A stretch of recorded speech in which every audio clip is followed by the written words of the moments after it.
PPUC Bhambore जे सदर रहीम sorrow चयो आहे त फैक्ट्रियुनि में मक़ामी माण्हुनि खे भर्ती न पियो कयो वञे। धाबेजी में प्रेस कॉन्फ्रेंस कंदे पी अॻवान रहीम ख़ान शोरो चयो त धाबेजी मिल एरिया में आमरील स्टील मिल में सिक्योरिटी इंचार्ज समेत 70 सैकड़ो ॿाहिरनि माण्हुनि खे भर्ती कयो वियो आहे।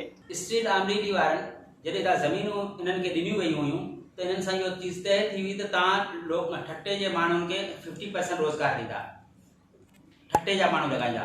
पर हिते हज़ारों माण्हू हाणे जेका लॻा आहिनि उते ठटे जो जेको आहे एकड़ बिकड़ माण्हू कोन्हे जेका हिननि लॻाया हुआ पहिरीं डेली वेजेस ते।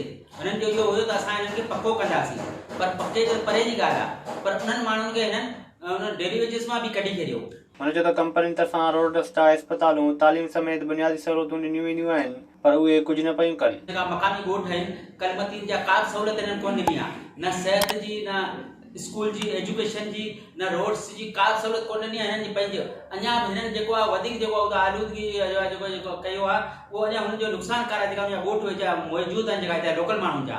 पीपी अॻवान चुतानो त मक़ामी पुरतनि खे रोज़गार न ॾिनो वियो त एहतिजाजी तहरीक हलाई वेंदी।